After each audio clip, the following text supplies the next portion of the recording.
The Resource Conservation and Recovery Act, otherwise known as Rcra, was passed by the government on October 21st of 1976. The first thing that this did was actually define what a hazardous material was. And a hazardous material is either toxic, reactive, flammable, or it can be harmful to your health. Okay, and what Rcra was created for was protecting actually the human health, conserving energy, reducing the amount of waste generated over time, and then ensuring that the waste was disposed of properly. So, well, the chemicals that we use that were deemed hazardous, that were normal chemicals that we use somewhat large amounts of, were things like toluene, and so it's an organic solvent.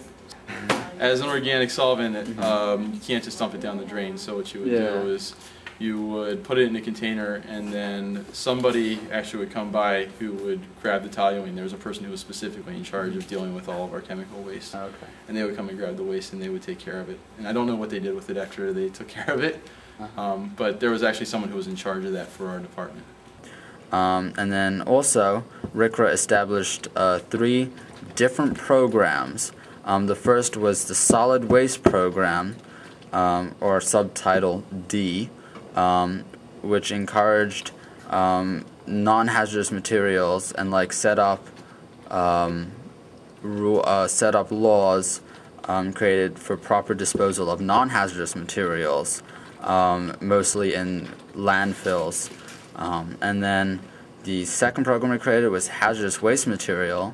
And then obviously there's the famous subtitle C, which is the Cradle to Grave, which is where establishes the system that all hazardous waste must be documented from its beginning to its disposal by the government, and that's just regulated by the Hazardous Waste Program.